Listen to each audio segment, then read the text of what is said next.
ओम शांति, ओम शांति, ओम शांति। आज की डेट है 10/6/26। प्रातः मुरली ओम शांति। बाबा कह रहे हैं, मीठे बच्चे, शिव बाबा और ब्रह्मा बाबा दोनों की मत मशहूर है ना। दोनों की मत हम लोगों को लेके चलना, क्योंकि शिव बाबा है निराकार, तो निराकार के रूप में वो मत दे रहा है, और ब्रह्मा बाबा अनुभवी है, तो अनुभव के आधार पर हमें मत देता है, तो वो भी गलत नहीं है। तो तुम्हें दोनों की मत पर चलकर अपना कल्याण करना है ना। अनुभवी का भी मत लेना है ना। अनुभव जा चुका है, देख चुका है, तो बताएगा ना कि यहाँ जाने के बाद ऐसा होता है, तो हमें उनकी बात भी माननी चाहिए। तो दोनों की मत लेकर चलना है। प्रश्न है, नंबर 1 ट्रस्टी कौन है और कैसे? नंबर 1 ट्रस्टी कौन है और कैसे? उत्तर है, शिव बाबा है नंबर 1 ट्रस्टी। उनमें बिल्कुल आसक्ति नहीं है ना। मतलब जैसे ब्रह्मा बाबा भी दिया, तो उनके अंदर एक आसक्ति है ना कि हम विश्व महाराजन बनेंगे, हम तो कृष्ण बनेंगे, लेकिन शिव बाबा में है कुछ, हमको चाहिए, हम बनेंगे ये। भक्ति मार्ग में भी तुम उनके अर्थ जो भी दान पुण्य करते हो, क्या बोलते हैं कि भगवान के नाम पर कुछ दे दे, और हम लोग भी भगवान के नाम पर देते हैं। मतलब भगवान कुछ न लेता है न देता है, लेकिन देने वाला भी मनुष्य और लेने वाला भी मनुष्य, चुकतू करने वाला भी मनुष्य है ना।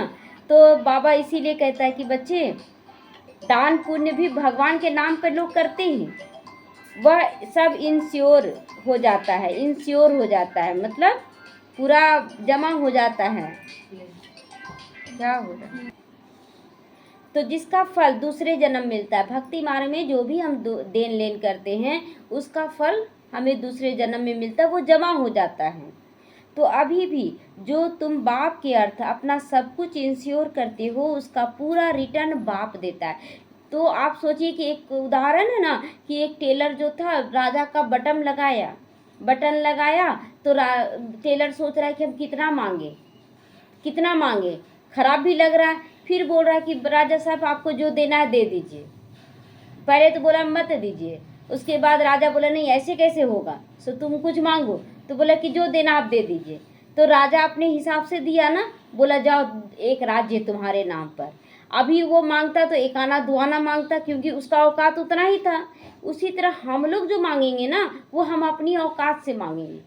तो इसीलिए हम लोगों को मांगना चाहिए नहीं, बाबा आपको जो देना है आप देते रहो, हमको बस करते चले जाना। तो वही बाबा कहते हैं कि अभी जो तुम देते हो, बाप के अर्थ अपना सब कुछ इंश्योर करते हो, उसका पूरा रिटर्न बाप देता है। तो बाप तो पद्मा गुना देगा ना, क्योंकि बाबा कहते मैं खुद तो सुख नहीं भोगता हूँ, तुम जो भी देते हो उसका सुख मैं नहीं भोगता हूँ, मैं तुम्हारा लेकर क्या करूँगा, क्या करेंगे बाबा। इसीलिए कभी अहंकार में नहीं आना, हम इतना दे रहे हैं, आप अपने लिए दे रहे हैं। गीत बजाए, दर पर आए हैं कसम लेके। क्या कसम लेके आए हैं? कि कभी भी हाथ नहीं छोड़ेंगे। ओम शांति। मीठे मीठे सीखी लदे बच्चों ने गीत सुना। बच्चे उनको कहा जाता है जो बाप के बनते हैं। बाप ने समझाया है, वह है अंतिम मरजीवा जन्म। यह है अंतिम मरजीवा जन्म। हम अभी इसी शरीर में है, लेकिन पुराने स्वभाव संस्कार संबंध सबसे मर रहे हैं। पुराना धन संपत्ति भी मेरा नहीं है। मेरा धन संपत्ति क्या है? हाँ, सुख शांति आनंद प्रेम पवित्रता ज्ञान और शक्ति, यही मेरा 8 खजाना है ना। जीते जी बाप का बनना है अभी, है ना। इन खजानों का मालिक बनना है, जीते जी मरना है। उधर से मरना है, इधर से जीना है, तभी ना आप जमा कर पाएंगे। और वो विनाशी है, ये अविनाशी है। आप किसको जमा करने के पीछे लगे हुए हैं? विनाशी चीज़ों को कि अविनाशी चीज़ों को? अविनाशी को। तो यह तो बच्चे जानते हैं, श्रीमत गाई हुई है ना, श्रीमत भगवानुवाच गाते हैं ना। तो गीता में श्री कृष्ण का नाम डाल दिया है, परंतु है शिव बाबा की मत। उनके बाद ब्रह्मा, फिर श्री कृष्ण, है ना। शिव बाबा के बाद किसका नाम आना चाहिए? ब्रह्मा बाबा, है ना। उसके बाद श्री कृष्ण बने ना। तो श्रीमत श्री कृष्ण को तो नहीं कहेंगे। श्रेष्ठ से श्रेष्ठ हमारा शिव बाबा है। पतित पावन श्री कृष्ण अथवा राधे आदि को भी नहीं कहेंगे, वह दैवी गुण वाले मनुष्य हैं। मनुष्य को पतित पावन नहीं कहा जाता। सतयुग में ऐसे नहीं कहेंगे कि पतित पावन आओ, वहाँ कोई पुकारेंगे? वहाँ तो ज्ञान ही नहीं रहेगा कि पतित क्या होता है, पावन क्या होता है। पावन का भी ज्ञान नहीं रहेगा, बस वो पावन होकर जिएंगे। तो पतितों को पावन बनाने वाला एक ही बाप है, जिसकी श्रीमत पर तुम चल रहे हो। परम प्रजापिता ब्रह्मा की तो मत मशहूर है, श्रीमत भी मशहूर है। शिव बाबा आकर तुमको अपना बनाते हैं, कहते सिर हथेली पर रखकर बाप के बने हैं। सिर हथेली पर रखकर बाप के बने, मतलब एक मुहावरा टाइप का हो गया ना। हाँ, एक मुहावरा हो गया ना, सिर हथेली पर, मतलब अपना जान जोखिम में। मतलब अगर नदी में ना लहर ऐसे आ रहा ना और आपको ऐसे जाना है, तो लहर क्या करेगा, आपको उधर ठेलेगा, लेकिन आपको उधर जाना है। तो यही है सिर हथेली पर कि माया हमें ठेल रही है, लेकिन माया को हमको पार करके हमको सतयुग तक पहुंचना है। तो उनके डायरेक्शन पर चलना पड़े ना, है ना। हम लोग नीचे गिर रहे हैं, कलयुग में नीचे गिर रहे हैं, और हम लोग ऐसे कलयुग से पार करके द्वापर, कलयुग और सतयुग में पहुंच रहे हैं। तो तुम्हें बाप को अपनी मत देने की दरकार नहीं रहती। तुम्हें बाप को अपनी मत देने की दरकार नहीं रहती। मतलब हम लोग मत देंगे बाबा को, बाबा ऐसे करो ऐसे करो, ऐसे बोलेंगे, बाबा मेरे बच्चे को ठीक करो, बाबा मेरे पति को ठीक करो। बाबा नहीं जाना कि करना चाहिए कि नहीं करना चाहिए, कैसे करना चाहिए। हम लोग केवल सकाश दे सकते हैं, है ना, कि वो बिल्कुल अच्छे हैं, वो आत्मा बहुत अच्छी है, ये बोल सकते हैं। लेकिन ठीक कर दो तो हम अपना मत नहीं दे सकते हैं। वह खुद मत देने वाला है, यह तो सब बच्चे जानते हैं। शिव बाबा नामी ग्रामी है, वह जो मत देंगे, जो कुछ करेंगे वो राइट। शिव बाबा जो कुछ भी मत देंगे वो राइट मत देंगे। इस ब्रह्मा की भी मत देते हैं कि यह करो। इस ब्रह्मा को भी शिव बाबा मत दिए ना कि तुमको ऐसी दुनिया बनानी है ना, पुरानी दुनिया का विनाश होगा, ऐसी दुनिया में जाना है। तो तुम्हारा कनेक्शन ही शिव बाबा से, हम लोगों का कनेक्शन किससे है, शिव बाबा से। कोई का भी अवगुण नहीं देखना है ना। सब आत्मा तो जर्नी से आई है ना, सतयुग त्रेता द्वापर कलयुग, तो सब तो कि गंदी हो ही जाएगी। तो इसीलिए बाबा कहते हैं कि बच्चे तुम्हें अवगुण नहीं देखना है, श्रीमत पर चलना है। शिव बाबा तो निराकार हैं, उनका तो यह घर यह है नहीं, उनका यह घर तो है नहीं। यहाँ पर शिव बाबा का घर है नहीं। तुम यहाँ पुराने घर में रहते हो, फिर स्वर्ग में जाकर अपने घर में रहोगे, स्वर्ग में जाकर अपने घर में। यहाँ पर देखिए अपना घर भी है, क्या अधिकार रहता है, अधिकार नहीं रहेगा। बोलते हैं ये मेरा घर हम बनाए हैं, अहंकार दिखाते हैं, लेकिन मेरा अधिकार नहीं रहता है। शिव बाबा कहते हैं मैं तो नहीं रहूँगा यहाँ पर, और ना ही मैं स्वर्ग में रहूँगा। मैं तो इस थोड़े से टाइम के लिए यहाँ आता हूँ। तुम हो सच्चे सच्चे रूहानी सैल्वेशन आर्मी, है ना। सच्चे सच्चे मतलब दुख से, विकारों से, कमी कमजोरियों से छुड़ाने वाले हम लोग आर्मी हैं, सच्चे बताने वाले। सुप्रीम रूह यानी बाप डायरेक्शन दे रहे हैं, हूबहू ड्रामा प्लान अनुसार, कल्प पहले मुआफी। कल्प कल्प जो डायरेक्शन देते होंगे वही अभी देंगे, है ना। रिपीट, जो पिक्चर एक बार देखे वही पिक्चर रिपीट होता है कि दूसरा होता है, वही पिक्चर बार बार होगा ना। तो रात और दिन गुह्य सुनाते रहते हैं, दिन रात और दिन बाबा गुह्य से गुह्य बातें सुनाते रहते हैं। नया कोई ये सब बातें नहीं समझ सकता है। भल कोई 35-40 वर्ष रहते, परंतु बहुत है जो इन गंभीर बातों को नहीं समझते हैं, है ना। बात तो सही है। अभी हम लोग बोलेंगे ना कि रोज तो मुरली सुन रहे हैं, हम लोग तो समझ रहे हैं, लेकिन अगर सभी बच्चे अगर अच्छे से समझते ना, तो आज ये जो मेरा तेरा होता है, ये अहंकार आता है, ये सब नहीं आएगा, है ना। कल ही एक माता से बात हो रही थी, तो बहुत ज़्यादा सेवा उनका बड़ा, तो थोड़ा सा नहीं, हम इनको अब नहीं देख पाएंगे, बहुत ज़्यादा मेरे पास बच्चे हो जा रहे हैं। तो ये बोलना तो सही नहीं है। हम लोगों को हर एक बच्चे को देखना है, कम या बेसी जो जितना लायक है उसके अनुसार उसको देना है, छोड़ना नहीं है। अब क्या 2-3 हज़ार बच्चे हो जाएंगे तो क्या छोड़ देंगे, बाबा छोड़ा। तो एक सूक्ष्म अहंकार आने लगता है, यही सूक्ष्म अहंकार आपको फिर नीचे गिराता है। इसीलिए हम लोगों को हमेशा सोचना है कि नहीं, हर एक बच्चे को लेकर चलना, पूरा विश्व हमारा परिवार है। तो बाबा तो रोज नया सुनाते रहते हैं। कराची से लेकर मुरली निकलती आई है। कराची जब स्टार्टिंग में था ना, वहाँ से ही मुरली निकलते निकलते आज भी मुरली चल रही है। तो पहले बाबा मुरली चलाते नहीं थे, रात को 2 बजे उठकर 10-15 पेज लिखते थे। बाबा लिखवाते थे, शिव बाबा ब्रह्मा तन द्वारा लिखवाते थे, फिर उनकी कॉपियाँ निकलती थी। भक्ति मार्ग में शास्त्र आदि के कागज संभालते हैं ना, तो दिन प्रतिदिन बड़ी बड़ी बड़ी किताबें बनते आते हैं ना। शास्त्र भी पहले छोटा सा था, गीता, लेकिन धीरे धीरे उसमें ऐड कुछ हुआ, कुछ निकला भी, और इस तरह से बड़ा शास्त्र बना। तो कितनी बायोग्राफी बनाते जाते हैं, कितनी, तो वह फिर पढ़ कर रखते हैं। तुम तो मुरली पढ़कर फेंक देते हो। शुरुआत में मतलब पढ़ते थे, फेंक देते थे। नहीं तो ये वर्षन्स रखने चाहिए हमेशा के लिए, है ना, ये मुरली हमेशा रखने चाहिए, परंतु नहीं जानते हैं ना, ये सब विनाश हो ही जाएगा। बाबा बक्सा में करके रखवाया था, जब नहीं फेंकाया, फेंकने के लिए तैयार हुई दादियाँ ना, तो बोले ठीक है बच्ची, इसको बक्सा में करके रख दो, ताकि जब शास्त्र बनेगा ना तो यही निकलेगा। युक्ति से करवाया बाबा। तो चित्र आदि जो भी बनाते हो थोड़े समय के लिए, अभी जो भी चित्र बना ना सब विनाश हो जाएगा, कुछ भी नहीं रहेगा। तो फिर यह सब दब जाएंगे, फिर वहाँ न शास्त्र न चित्र आदि कुछ भी नहीं रहते। फिर वह कुछ चल रहा, जो कुछ चल रहा है कल्प के बाद भी चलेगा, है ना। सतयुग में न शास्त्र रहेगा न कोई मुरली रहेगी, है ना। बाबा कहते जो कुछ चल रहा फिर से चलेगा, कल्प बाद भी होगा। शास्त्र आदि फिर द्वापर में शुरू होंगे। ग्रंथ भी आगे तो हाथ से लिखा हुआ बहुत छोटा था, पहले हाथ से लिखा हुआ ग्रंथ बहुत छोटा होता था, अब तो बड़ा बनाया है, दिन प्रतिदिन बड़ा बनाते जाते हैं। नहीं तो शिव बाबा का जीवन कहानी कितनी लिखनी चाहिए, कितनी लिखनी चाहिए, बहुत थोड़ा है ना।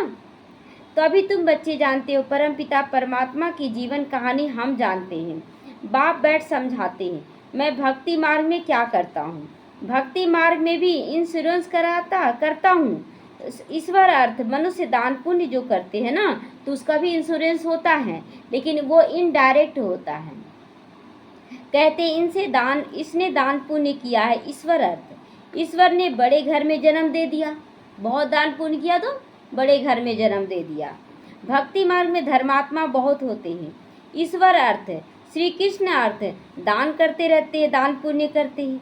तो फिर बाप समझाते, मैं बच्चों को दूसरे जन्म में अल्पकाल के लिए फल दे देता हूँ, क्योंकि बार बार बोलते हैं ईश्वर अर्थ धर्मशाला बनाया, किसके अर्थ, ईश्वर अर्थ, उनके बच्चों के लिए। तो अगले जन्म में उसको अच्छा घर मिल जाता है, हॉस्पिटल खोला तो अच्छा स्वास्थ्य मिल जाता है, अल्पकाल के लिए हुआ। और यहाँ पर जो कर रहे हैं वो फिक्स है कि 21 जन्म तो आपको कोई टाल नहीं सकता है। अच्छा वह बुरा फल तो जरूर मिलता है। कितना इंश्योरेंस हुआ अभी तक, सभी अपना अपना देखे, कितना इंश्योरेंस किए हैं, तन का, मन का, धन का, समय, श्वास, संकल्प का। 24 घंटे देते हैं बाबा के लिए, कि कब माया को देते हैं, कब बाबा को देते हैं, देखिए चेक करें। तो जैसे कर्म करते उस अनुसार फल मिलता है। देखिए अगर आप घर गृहस्थ में भी हैं तो भी आप 100% दे सकते हैं, अगर एनी टाइम आप बाबा को याद करते हुए श्रीमद् प्रमाण चलेंगे तो। लेकिन क्या होता है कि घर परिवार में रह के फिर कीचड़ में डुबकी लगा लेते हैं, और यही आपका गलती हो जाता है। डुबकी लगाएं कीचड़ में तो नहाना पड़ेगा कि नहीं, कि गंदा रहेंगे फिर, और यही इसी में समय चला जाता है। हमेशा आत्मिक स्थिति में कमल फूल समान रहना है। तो माया उल्टा काम कराती है, जिससे तुम दुख को पाते हो, है ना। माया उल्टा काम कराती। कल ही देखिए एक माता का, उनके युगल कुछ गलत दिशा में जा रहे हैं, तो माता बोली कि ज्ञान में क्या चलकर हम अपना घर बर्बाद कर लें।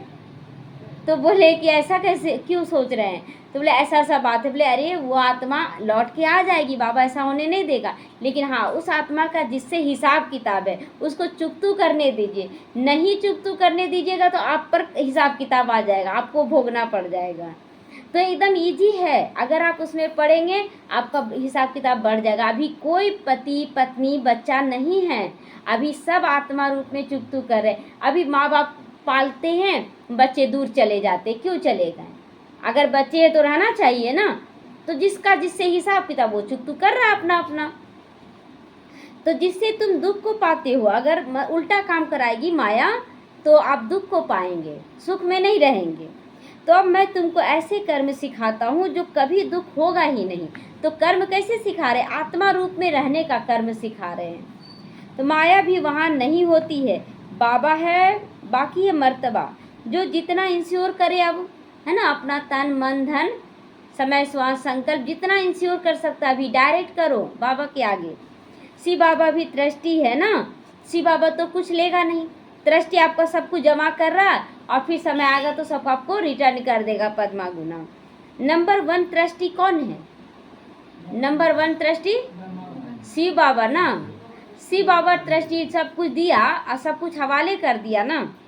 दूसरी की आसक्ति जाएगी, कोई देखिए आसक्ति गया ना, जिसे ब्रह्मा बाबा भी ट्रस्टी बना, लेकिन उनका तो था ना कि हमको कृष्ण बनना है, आसक्ति था, लेकिन ब्रह्मा बाबा में कुछ नहीं है, वो सब कुछ अपना क्या किए, सब कुछ दे दिए, हाँ दे दिए। तो और देखिए जैसे कि ज्ञान गुण शक्ति उनके पास भरपूर है, लेकिन केवल मतलब है, तो कोई ट्रस्टी तो कितना खाना ही खराब कर देते हैं ना, कोई ट्रस्टी कितना ही खाना खराब कर दे, मतलब जिसको दिया गया, जैसे हम लोगों को दिया गया भंडारा, अब भंडारे से हम भी खा लिए तो हम खराब किए कि नहीं खाना? बाबा खाता है, बाबा को हम लोग जो देते हैं वो खाता है, वो तो जमा करता है ना हमारा। तो बाप तो देखो कैसा ट्रस्टी है, शिव बाबा कैसा ट्रस्टी, वैसा बनना है कि नहीं हम लोगों को? अभी जो कुछ भी मिल रहा है ना हम लोगों को नहीं खाना, मतलब जितना ज़रूरत उतना ही खाइए। अब टेस्टी लगा थोड़ा सा खाना तो ज़्यादा खाते ना, ये भी हिसाब किताब बन जाता है। कहते हैं ना यह तो सब कुछ बच्चों के लिए, बाबा क्या बोल रहा है, मेरे पास जो कुछ भी है वो किसके लिए है? बच्चों के लिए। और तुम लोग भी जो देते हो किसके लिए? बच्चों पर ही खर्च कर देता है बाबा। तो तुम्हारा सारा कनेक्शन किससे है अभी? शिव बाबा से। क्यों? क्योंकि बाबा से ही हमें पद्मा गुना मिलेगा, तो हमें उसे रखना है ना, हम उसको दे रहे हैं। तो बाबा कहते मैं सच्चा क्या हूँ? ट्रस्टी हूँ, सबसे बड़ा ट्रस्टी। और सबसे सच्चा ट्रस्टी कौन है? शिव बाबा है। मैं खुद सुख नहीं लेता हूँ, शिव बाबा सुख लेगा? क्या करेगा? धन, यहाँ धन जमा हो रहा, धन से क्या करेगा बाबा? बच्चों को सारी राजधानी दे देता हूँ इसके बदले। लौकिक बाप भी बच्चों को सब कुछ वर्षे में दे जाते हैं, मैं तो स्वर्ग में कुछ लेता भी नहीं हूँ, तुमको तो सब दे देता हूँ। तो तुम्हारा कनेक्शन सारा अभी किससे होना चाहिए? लेन देन का हिसाब किससे होना है? शिव बाबा से है। तो यह बाबा कहते मैंने भी फुल इंश्योर कर लिया। ब्रह्मा बाबा बोल रहे हैं कि मैंने भी फुल इंश्योर कर लिया, मतलब मैं तो तन मन धन समय श्वास संकल्प, ब्रह्मा बाबा तो सब कुछ दे दिया है ना, तो तन मन धन सब बाप की सेवा में लगा दिया। सिंधी में एक कहावत है, हाथ जिसका ऐसे दाता का रूप पहला पूर्व वही पहुँचेंगे। जिसका हाथ, दोनों हाथ, एक हाथ ऐसे और एक हाथ, दोनों हाथ कैसे होगा? एक हाथ ऐसे और एक हाथ ऐसे, है ना, तो दोनों हाथ जिसका ऐसे वो पहले पूर्व में जाएगा। पहला पूर्व कहाँ है? सतयुग है। तो बाप को तो सब इंश्योर करना है ना। 2 मुट्ठी चावल दिए तो महल दे दिया। अगर हम लोग अपना सब कुछ दे दिए तो बाबा सब कुछ देगा कि नहीं?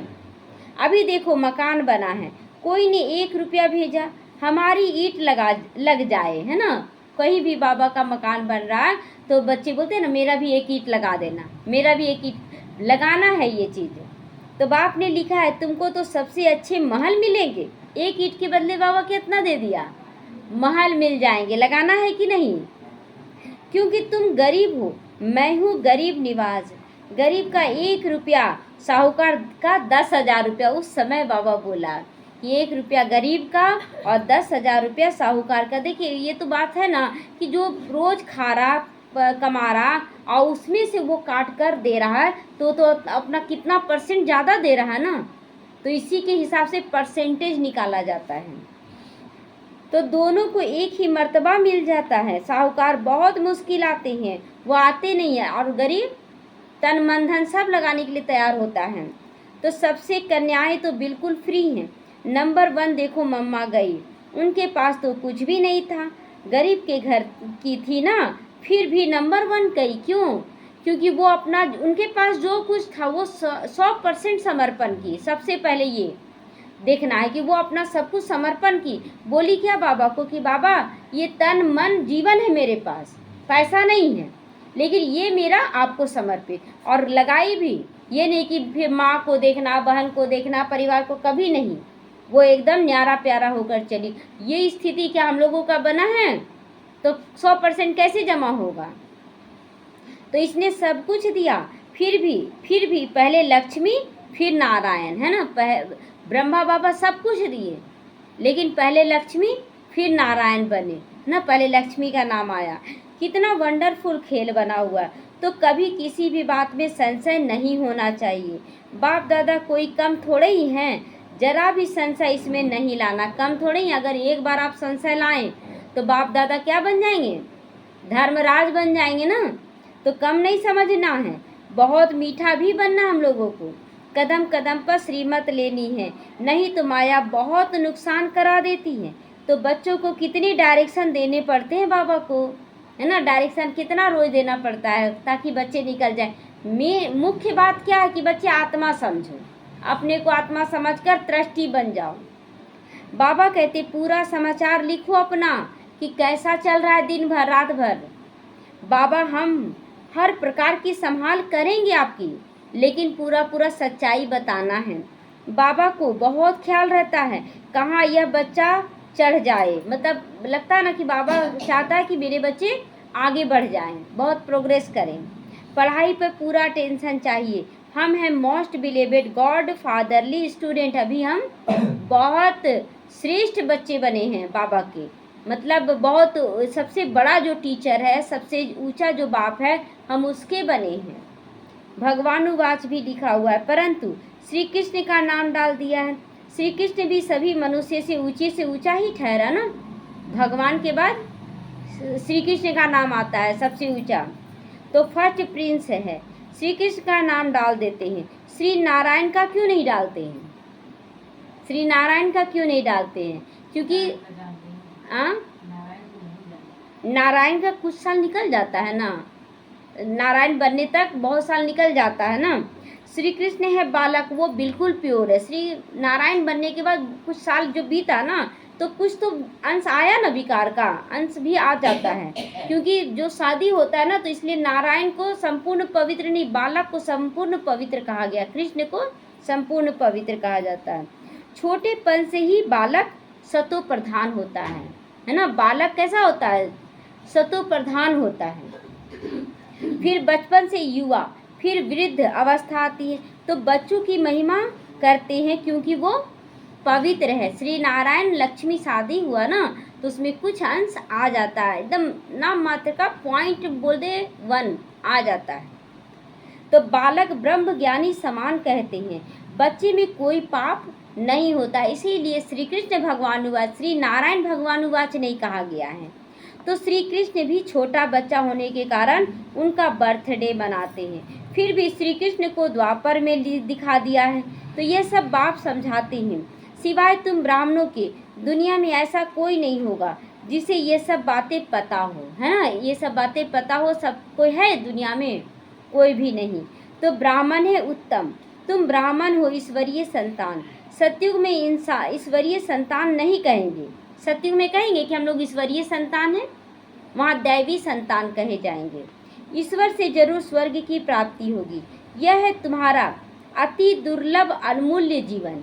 जो अभी ब्राह्मण जीवन मिला ना, अति दुर्लभ और अमूल्य जीवन है। सबका तो हो नहीं सकता सब जन्म लेंगे, इस संगम युग में आएंगे सभी? नहीं आएंगे। तो ये ड्रामा ऐसा बना हुआ है, कल्प पहले जिन्होंने पढ़ा वो पढ़ रहे हैं। भगवान ने जरूर भगवान भगवती पैदा किए होंगे ना, जो जैसा होगा वैसा ही ना बच्चा जन्म देगा। तो यहाँ पर शिव बाबा है भगवान, तो वो भगवान भगवती बनाए अपने बच्चों को भी, परंतु भगवान भगवती कह नहीं सकते हैं, ये भी बात है। क्योंकि भगवान जो है वो तो मतलब जो बाप है वो बाप ही रहेगा ना, जो बच्चा है उसको दर्जा दिया जाएगा, लेकिन वो बाप तो नहीं बन जाएगा ना। तो गॉड इज वन, भगवान तो एक ही है। निराकार की महिमा साकार की थोड़ी महिमा होती है। इन लक्ष्मी नारायण को निराकार ने ऐसा बनाया है। अब राजयोग सीख रहे हैं, रजाई स्थापन हुई है, तो उस समय विनाश भी हुआ। बाप जरूर स्वर्ग का वर्षा देंगे। अब तो संगम की बात है ना, अभी संगम की बात है। शिव बाबा आते हैं, खेल पूरा होता है, फिर श्री कृष्ण का जन्म होता है। मनुष्य तो बेचारे मूंझे हुए हैं। अब तब तो बाप को आकर समझाना पड़ता है। परम पिता परमात्मा ब्रह्मा द्वारा सभी शास्त्रों का सार बताते हैं। अभी तुम जैसे मास्टर नॉलेज फुल हो गए हो ना। अभी देखिए कोई कुछ भी बोले तो हम लोगों के अंदर जाता है उसका बात, क्योंकि सच्चाई हमारे पास आ गई है। अब कोई झूठ सच मिलाकर बोलेगा ना तो उसकी बातों को तुरंत हम लोग कट करेंगे, देखो यहाँ पर ये गलती कर रहा है। तो आत्मा की ही महिमा है, ज्ञान का सागर, आनंद का सागर, ब्लिसफुल, ये बाप की महिमा है। बाबा कहते हैं यह भारत तो सबसे बड़ा तीर्थ स्थान है, परंतु श्री कृष्ण का नाम डालने से सारी महिमा ही गुम हो गई। अगर रहता ना निराकार का ही ये बर्थ प्लेस शुरू से, तो शिव बाबा को सारे धर्म वाले मानते, लेकिन क्या कर दिए कि श्री कृष्ण भगवानुवास लिख दिए, तो बस बंटवारा शुरू हो गया। नहीं तो सभी शिव के मंदिर में फूल चढ़ाते जरूर आते। सबका सदगति दाता वह एक है। आधा कल्प तुम प्रारब्ध भोग कर नीचे आते हो, सबको सतो प्रधान बनना ही है। अब बाप कहते तुम बच्चों के लिए नई दुनिया स्थापन कर रहा हूँ, उसमें मैं खुद नहीं आता हूँ, शिव बाबा नहीं आएंगे उसमें, सब कुछ तुम बच्चों के लिए बनाता हूँ। बात साफ है, मनुष्य तो अपने लिए करते हैं, फिर कहते हम निष्कामी सेवा करते हैं। मनुष्य देखिए ब्रह्मा बाबा भी सब कुछ दिया, लेकिन निष्कामी नहीं कहेंगे, क्योंकि वो भी नशे में रहते थे ना कि हम तो कृष्ण बनेंगे, हम तो नारायण बनेंगे। तो निष्कामी सेवा कोई भी नहीं कर सकता एक शिव बाबा के, परंतु निष्कामी कोई कर नहीं सकता। हर रोज हर चीज का फल जरूर मिलता है। मैं तो तुम बच्चों को अविनाशी ज्ञान रतन देता हूँ, तुम्हारे लिए ही बैकुंठ लाया हूँ हथेली पर। बच्चों को सावरंटी का सोविनार देते हैं, तो लेने के लिए ऐसा लायक बनना है ना। बाबा तो देने के लिए आया है सब कुछ, स्वर्ग का मालिक बनना है। हथेली पर क्या लेकर आया है? बहिष्ठ है ना, स्वर्ग लेकर आया है। सेकंड में जीवन मुक्ति अथवा सेकंड में बादशाही ले सकते हो। अगर आत्मिक रूप में आ गए तो सेकंड में आप बादशाही ले सकती हैं। दिव्य दृष्टि दाता शिव बाबा है, सेकंड में बैकुंठ में ले जाते हैं। इस बाबा के हाथ में कुछ भी चाबी नहीं है, है ना। ब्रह्मा बाबा के हाथ में चाबी नहीं है।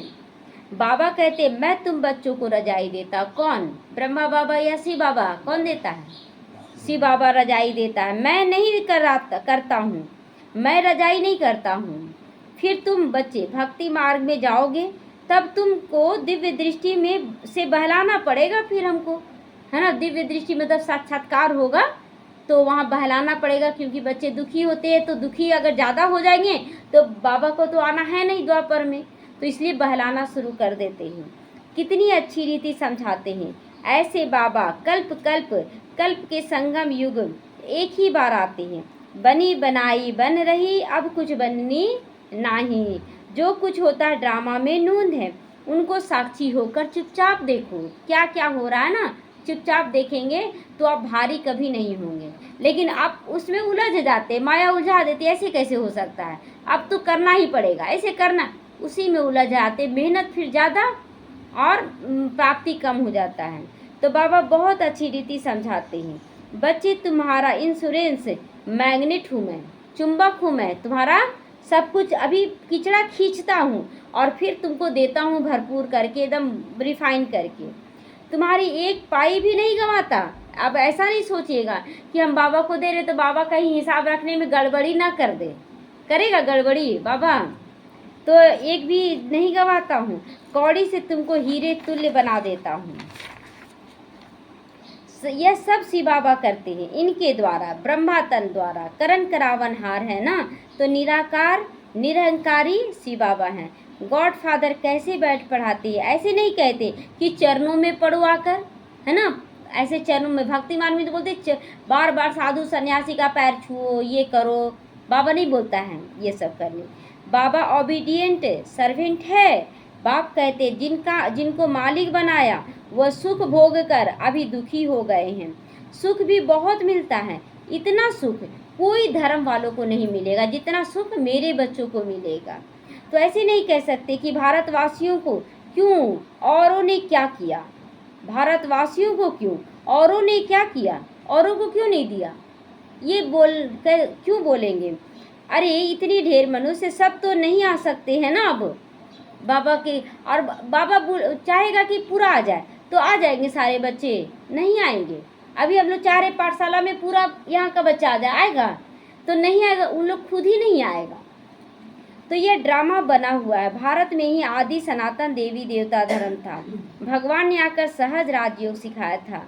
बाबा कहते मैं फिर से आया हूँ, तुम भी जानते हो 84 जन्मों का पाठ बजाया, अब फिर से हम घर जाते हैं। तो यह बहुत बहुत पुराना चोला हो गया है, सर्प के मिसल एकदम पुराना हो गया। अब इसको छोड़ना है ना तो धीरे धीरे इससे आसक्ति खत्म करते जाना है। सन्यासी लोग फिर कहते आत्मा सो परमात्मा में लीन हो जाती है, सही है? नहीं, तुरंत कट किए कि नहीं हम लोग? तो इसमें पढ़े लिखे होने की चाहिए कि कोई पढ़ा लिखा है तभी कट करेगा इस बात को। यहाँ तो अविनाशी ज्ञान जो ले लिया वो तुरंत कट करेगा। तो ऐसी अवस्था में रहते रहते फिर शरीर छोड़ देते हैं, परंतु ब्रह्म में लीन कोई नहीं होगा। अंतिम जन्म वाली भी आत्मा ब्रह्म में लीन नहीं होती। हाँ, बहुत समय तक वहाँ रहना होता है। उसमें भी कोई कोई बहुत तीखे हो जाते हैं, शांति में बैठकर शरीर छोड़ जाते हैं तो उनका वायुमंडल 2-3 दिन तक सन्नाटा रहता है, एकदम साइलेंस बना रहता है, कोई आवाज़ नहीं। तो ये भी तीखे जाने की पहचान है। तो तुम जानते हो ये पुराना शरीर छोड़कर हमें बाबा के पास अब जाना है। ब्रह्म तो बाबा नहीं है ना, ये सेंटर तो बाबा नहीं है नहीं है। तो उन विचारों का भ्रम है कि हम ब्रह्म में लीन हो जाएं, ब्रह्म ही देव भगवान है, नहीं। अच्छा, मीठे मीठे सीख लदे बच्चों प्रति माता पिता बाप दादा का याद प्यार और गुड मॉर्निंग। रूहानी बाप की रूहानी बच्चों को नमस्ते। हम रूहानी बच्चों की रूहानी माता पिता बाप दादा को याद प्यार, गुड मॉर्निंग और नमस्ते नमस्ते। शुक्रिया बाबा, शुक्रिया। हम रहेंगे सदा हंसते हंसते, शिव बाबा के साथ जाएंगे परम धाम, आएंगे बैकुंठ में हंसते हंसते। ओम शांति। धारणा के लिए आज मुख्य सार है, इस ड्रामा की हर सीन साक्षी होकर देखना है। देखेंगे साक्षी होकर सभी की, उसमें जाके इंटरफेयर करेंगे, घुस जाएंगे, है ना? नहीं ना। तो क्योंकि बनी बनाई बन रही, कुछ बनना नहीं। जो कुछ कल पहले हुआ है वही हो रहा है। कभी किसी भी बात में संशय नहीं उठाना, ये कैसे हुआ, क्यों हुआ, बाबा ठीक क्यों नहीं किया, ये सब संशय उठाना है। करेंगे आज के बाद? नहीं करेंगे। बाप इंश्योरेंस मैग्नेट है, तो इसीलिए अपना तन मन धन सब सेवा में सफल कर लेना है, अपना भविष्य बनाना है। जो हम कर रहे हैं वो हम अपना भविष्य बना रहे हैं। बाप ने पूरा कनेक्शन रखना है, बाप से ही पूरा कनेक्शन रखना है, पूरा समाचार बाबा को देना है। वरदान है मर जीवा स्थिति द्वारा, मर गए उधर से, ये जीवन अब जी रहे हैं, ये स्थिति द्वारा हिम्मत और उल्लास की अविनाशी स्टैंप लगाने वाले प्राप्ति संपन्न बनो। जो प्राप्तियों से संपन्न होते हैं उनके हर चलन नैन चैन में उमंग उत्साह ही दिखाई देता है। अभी रास्ते में आते हैं, किसी घर में कोई लड़ाई कर रहा है, किसी घर में कोई एकदम मुंह में फंसा हुआ है, कोई अपने बच्चे को मार रहा है, तो देखते तो मन में आता है कि बाबा कितना देह अभिमान में सभी फंसे हैं। सब आत्मा अपना अलग अलग है, लेकिन हम बंध गए हैं कि मेरा पति है, मेरा बच्चा, तब ना मार रहे हैं, लड़ाई कर रहे हैं। अगर सबको ज्ञान हो जाए तो प्यार से रहेंगे कि नहीं? टकरार होगा? कोई टकरार ही नहीं। हम आप अलग हैं, हम अलग हैं, हम आपसे लड़ाई करके क्या मिलेगा हमको? लेकिन हिम्मत और उल्लास की अविनाशी स्टैंप लगाने के लिए अपने पास्ट के व ईश्वरीय मर्यादाओं के विपरीत जो संस्कार स्वभाव संकल्प व कर्म होते हैं उनसे पहले मर्जीवा बनो। उमंग उल्लास कब होगा? जब हमें पुराना स्वभाव संस्कार संबंध सब कुछ से मर्जीवा बनना पड़ेगा। तो प्रतिज्ञा रूपी स्विच को सेट करो। प्रैक्टिकल में प्रतिज्ञा प्रमाण चलते रहो। मतलब प्रतिज्ञा तो कर लेते हैं, लेकिन चलने समय हम ऊपर नीचे कर देते हैं, थोड़ा सा माया का थोड़ा सा बाबा का, वैसे नहीं चलेगा। यहाँ हिम्मत के साथ उल्लास भी हो। प्राप्ति की झलक दूर से दिखाई देगी। हर वक्त उस आत्मा के चेहरे चलन में ना रूहानियत होगा, वो एकदम निश्चिंत रहेगी, वो खुश रहेंगे तो दिखाई देगी। स्लोगन है मेले व झमेले में डबल लाइट रहने वाले धारणा मूर्त बनो। मेले और झमेले दोनों से न्यारा रहो। अभी का मेला भी खराब है, है ना। जब सारे लोग मिलते हैं उसकी शिकायत करते हैं कि नहीं। और झमेला मतलब कोई परिस्थिति आ जाता है उसमें भी अपना ज़्यादा सर में मत घुसाइए, नहीं तो फंस जाएंगे। अव्यक्त इशारे, सदा हर्षित रहने के लिए अपनी नेचर को सरल बनाओ और सहनशील बनो। आपके हर संकल्प, हर बोल में विशेषता हो, है ना। हम जो संकल्प कर रहे हैं, हम जो बोल रहे हैं उसमें विशेषता हो, मतलब ज्ञान स्वरूप हो। सदा सरल स्वभाव, सरल बोल, सरलता संपन्न कर्म हो। हम जो भी कर्म करो जिसको आसानी से कोई फॉलो कर सके, एकदम आसानी से। चुप रहना आसान है कि बोलना आसान है? चुप रहना बहुत ईजी है, लेकिन चुप रहना मुश्किल लग रहा है सबको। और चुप रहने के बाद आपका एनर्जी बचा और दूसरा की जो मतलब लड़ाई होने वाला था वो भी शांत हो जाएगा, लेकिन बोलने से आपका एनर्जी भी बर्बाद हुआ और दूसरा की लड़ाई भी बढ़ जाएगा। तो ऐसे सरल स्वरूप रहो, सदा एक की मत पर, एक से ही सभी संबंध रखो। सारा संबंध किससे है? बाबा से। एक से सर्व प्राप्ति करो, ऐसे एक द्वारा सदा एक रस रहने के सहज अभ्यासी रहो। सदा खुश रहो, खुशी का खजाना बांटो, खुशी की लहर सभी में फैलाओ, यही सच्ची सेवा है। ओम शांति।